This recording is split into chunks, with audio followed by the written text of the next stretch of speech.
पाकिस्तान और बेलारूस के दरमियान मुख्तलिफ मुआहिदों और मफाहमती यादाश्तों पर दस्तखत। वज़ीर-ए-आज़म और बेलारूस के सदर अलेक्जेंडर लुकाशेंको की तकरीब में शिरकत। दोनों मुल्कों के दरमियान फौजी ताउन का मुआहिदा, फौजी तनकीनी मुताउन से मुतालिक 2025 से 2027 का रोड मैप। वज़ारत दाखिला के दरमियान ताउन, री एडमिशन, पोस्टल आइटम्स। बेलारूस के ऐवान सनत और तिजारत और ट्रेड डेवलपमेंट अथॉरिटी, पाकिस्तान के दरमियान ताउन के मुआहिदे। मुख्तलिफ शोबों में ताउन के फ़रोग़ के लिए यादाश्तों का तबादला।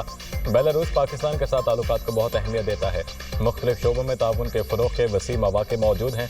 शहबाज शरीफ के दौरे से ताल्लुकात के नए दौर का आगाज़ होगा। सदर बेलारूस की गुफ्तगू। वज़ीर-ए-आज़म शहबाज शरीफ की बेलारूस की कंपनीज़ की पाकिस्तान में सरमायाकारी की दावत।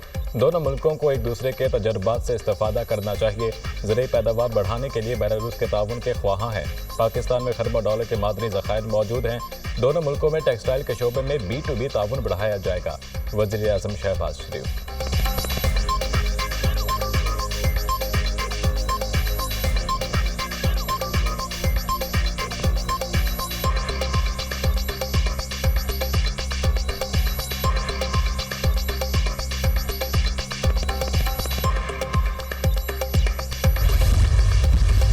बहुत अच्छा विज़िट था अल्हम्दुलिल्लाह।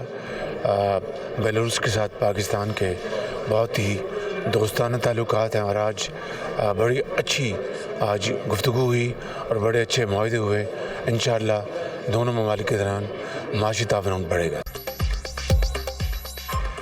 दौरा बेलारूस बहुत अच्छा रहा। दोनों मुल्कों के दरमियान माशी ताउन बढ़ेगा। वज़ीर-ए-आज़म शहबाज शरीफ की दुनिया न्यूज़ से ख़ुसूसी गुफ्तगू।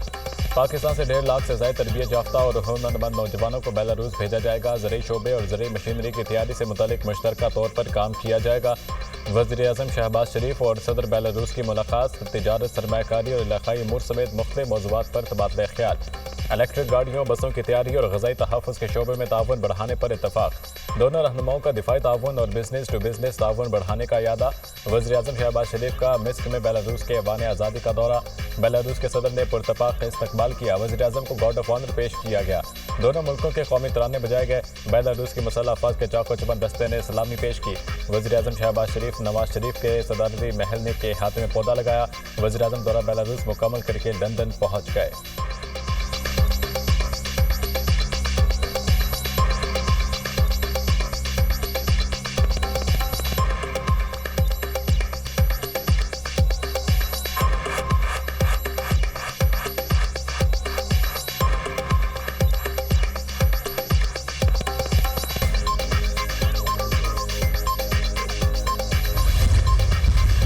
प्रेसिडेंट अलेक्जेंडर लुकाशेंको ने खुद अनाउंसमेंट की कि पाकिस्तान से 1.5 लाख से ऊपर जो हुनरमंद अफराद हैं उनको यहाँ पे लाया जाएगा और उनको यहाँ पे रोज़गार भी फराहम किया जाएगा और उसके साथ साथ उनको यहाँ तमाम वो सहूलियात मैसर होंगी जो किसी भी यहाँ के शहरी को मैसर हैं। जो क्रेडिबल अनाउंसमेंट हुई है वो 1.5 लाख से ऊपर हुनरमंद अफराद को रोज़गार फराहम करने की, उससे दोनों मुल्कों की इकानमी को बड़ा फ़ायदा होगा। पाकिस्तान और बेलारूस में कई अहम मुआहदे हुए हैं। 1.5 लाख पाकिस्तानियों के लिए बेलारूस में रोजगार के दरवाजे खुले हैं। बेलारूस के सदर ने 1.5 लाख हुनरमंद पाकिस्तानियों को रोजगार देने की बात की। पाकिस्तानियों को वह तमाम सहूलियात मैसर होंगी जो बेलारूस के शहरियों को मुहैया हैं। बेलारूस के साथ ताल्लुकात का संग बुनियाद नवाज शरीफ ने 2015 में रखा। दोनों मुल्कों के दरमियान ताल्लुकात नई बुलंदियों पर हैं। वज़ीर इत्तलात अता तारिक की दुनिया न्यूज़ से ख़ुसूसी गुफ्तगू।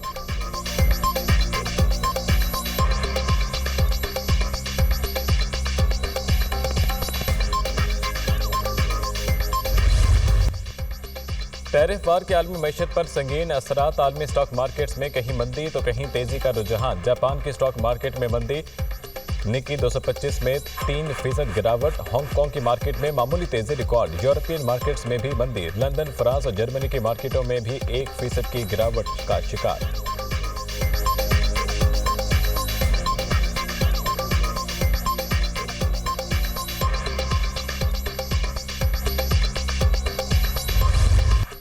मरीम नवाज का बतौर वज़ीर-ए-आला तुर्की का पहला दौरा। मरीम नवाज की अंतालिया डिप्लोमेसी फोरम के तहत आलमी कॉन्फ्रेंस में शिरकत। तुर्क सदर तैयब एर्दोगान ने कॉन्फ्रेंस में शरीक मेहमानों का खैर मकदम किया।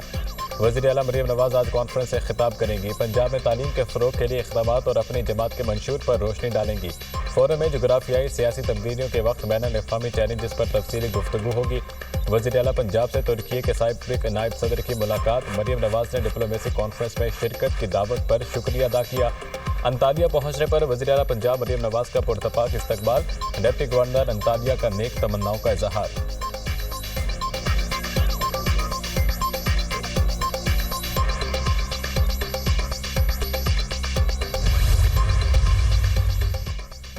महंगा सोना मजीद महंगा, मुल्क की तारीख की बुलंद तरीन सतह पर पहुंच गया। फी तोला सोने की कीमत में एक ही रोज में 10,000 रुपए का बड़ा इजाफा।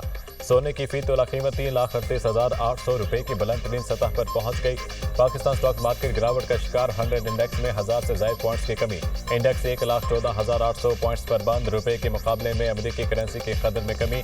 इंटर बैंक में डॉलर 9 पैसे सस्ता, 280 रुपए 47 पैसे पर फरोख्त।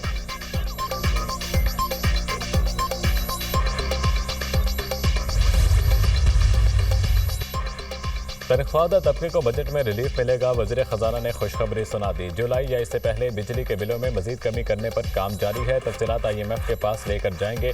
1 जुलाई के बाद बजट में कोई तब्दीली नहीं होगी। ताजिरों से टैक्स वसूली बेहतर हुई है। उम्मीद है IMF एग्जेक्टिव बोर्ड मई में स्टाफ लेवल माहदे की मंजूरी देगा। पाकिस्तान अमेरिका के साथ तामीरी मुज़ाकरात करने जा रहा है। अमेरिका पाकिस्तान का सबसे बड़ा तिजारती शराकतदार है। अमेरिका के साथ मुस्बत बातचीत की जाएगी। वज़ीर ख़जाना मोहम्मद औरंगज़ेब।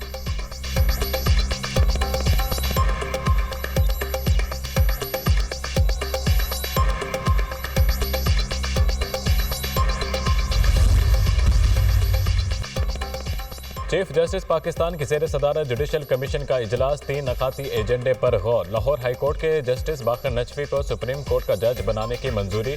जस्टिस अली बाकर नजफी को सुप्रीम कोर्ट का जज बनाने की मंजूरी कसरत राय से दी गई।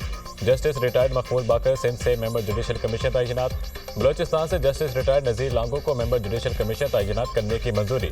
इस्लामाबाद हाई कोर्ट से जस्टिस रिटायर्ड शौकत अजीज सिद्दीकी। पेशावर हाई कोर्ट से जस्टिस रिटायर्ड शाकिरुल्लाह जान मेंबर जुडिशल कमीशन तैनात।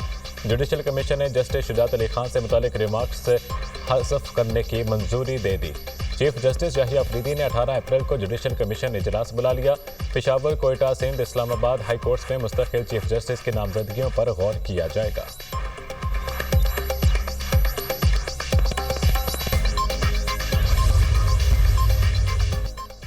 इस्लामाबाद हाई कोर्ट में बेंचों की तब्दीली का तनाज़ा शिद्दत अख्तियार कर गया। एक और अहम फैसला जारी। डिविजनल बेंच ने कायम मकाम चीफ जस्टिस के बेंच तब्दीली इख्तियारात पर मजीद सवालात उठा दिए। इस्लामाबाद हाई कोर्ट ने डिप्टी रजिस्ट्रार जुडिशल को आइंदा बगैर कानूनी जवाज केस सिंगल से डिवीजन बेंच ट्रांसफर करने से रोक दिया। डिप्टी रजिस्ट्रार जुडिशल को आइंदा ट्रांसफर या मार्किंग करते हुए अदालती गाइडलाइंस मद्देनजर रखने का हुक्म। कायम मकाम चीफ जस्टिस की हिदायत पर डिवीजन बेंच में मुकर्रर करदा केसेस दोबारा वापस मुख्तलिफ बेंचेस में भेजने का हुक्म। जस्टिस मोहसिन अख्तर कियानी और जस्टिस सरदार एजाज इसहाक ने 12 सफ़हात पर मुश्तमिल फैसला जारी कर दिया। सिंगल या डिवीजन बेंच केसेस फिक्स करने का इख्तियार डिप्टी रजिस्ट्रार जुडिशल का है। चीफ जस्टिस का इख्तियार रोस्टर की मंजूरी का है। डिप्टी रजिस्ट्रार को केस वापस लेने या किसी और बेंच के सामने मुकर्रर करने का इख्तियार नहीं। आसिफ जरदारी केस में तय हो चुका, जज ने खुद तय करना है केस सुनेगा या नहीं। अदालती फैसला।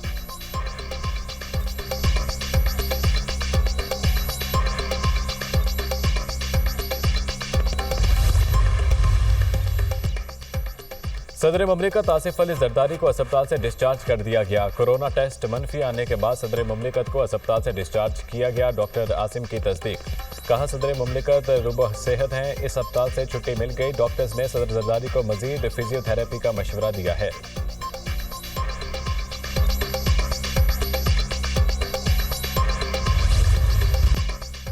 सिक्योरिटी फोर्सेस का लोअर दिल के इलाके तिमरगरा में इंटेलिजेंस बेस्ड ऑपरेशन। फायरिंग के तबादले में मतलूब खारिजी हफीजुल्लाह समेत 2 दहशतगर्द हलाक।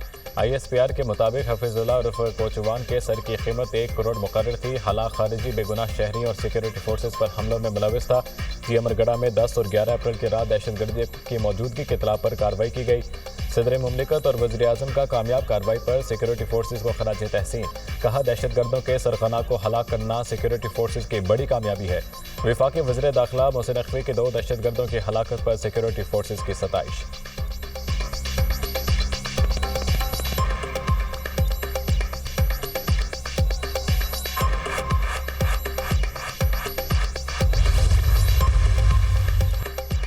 फौजी अफसरान, जूनियर कमीशन ऑफिसर्स और सिपाहियों को एजाज़ात देने की तकरीब। Corps commander Rawalpindi lieutenant general Shahid Imtiaz मेहमान खसूसी। फौजी अफसरान और जवानों को तमग़ा इम्तियाज़, सितारे इम्तियाज़ और तमग़ा बसालत के एजाज़ात से नवाजा गया। 47 अफसरान को सितारे इम्तियाज़ और 102 अफसरान को तमग़ा इम्तियाज़ दिए गए। 2 जूनियर कमीशन ऑफिसर्स और 15 सिपाहियों को तमग़ा बसालत से नवाजा गया। शहदा के करीबी रिश्तेदारों ने बाद अज़मर अवार्ड वसूल किए। कोर्ट कमांडर ने शहदा के अहल खाना से मुलाकात की और इनकी कुर्बानियों को खराज अक़ीदत पेश किया। ISPR।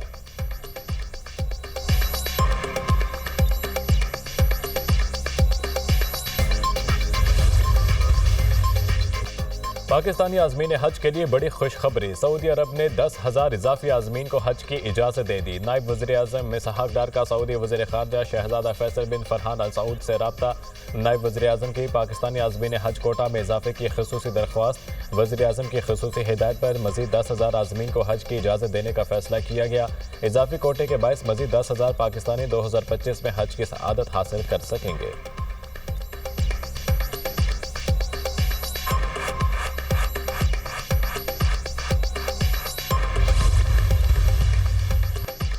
वज़ीर दाखिला मोहसिन नकवी से ओमान के सफ़ीर फ़ाहद सुलेमान खल्फ अल खनूसी की मुलाकात। बाहमी दिलचस्पी के अमूर और दो तरफ़ा ताल्लुकात पर तबादला ख्याल। पाकिस्तान और ओमान के दरमियान ताल्लुकात को मज़ीद वसअत देने का अज़म। सिक्योरिटी ताउन बढ़ाने पर इतफ़ाक़। 3 लाख से ज़ायद पाकिस्तानी ओमान में मुक़ीम हैं। ओमान की तामीर और तरक्की में भरपूर किरदार अदा कर रहे हैं। कोशिश है ज़्यादा से ज़्यादा हुनरमंद अफराद को ओमान भेजा जाए। वज़ीर दाखिला मोहसिन नकवी।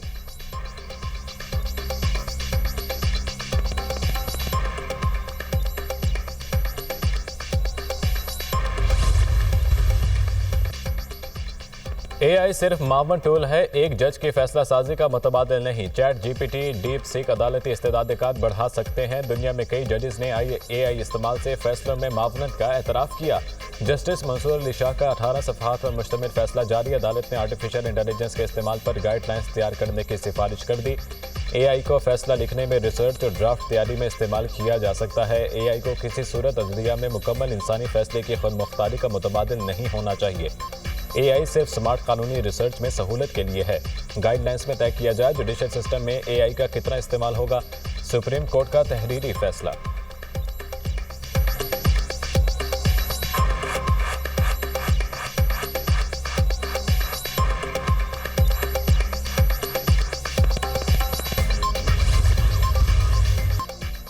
भारत और नेपाल में शदीद बारिशों और तूफानी हवाओं ने तबाही मचा दी। मुख्तलिफ हादसात में 100 के करीब अफराद हलाक हो चुके।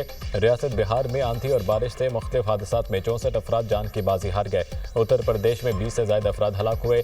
भारतीय महकमा मौसमियात ने शदीद मौसमी खतरात की वार्निंग जारी कर दी। नेपाल में आसमानी बिजली और बारिश के बायस 8 अफराद जान की बाजी हार गए।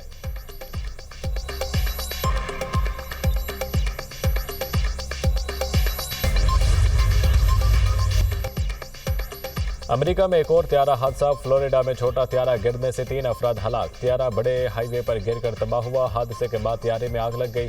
हुकाम के मुताबिक हादसा तकनीकी खराबी के बायस पेश आया। त्यारे में सवार अफराद की तादाद मालूम ना हो सकी।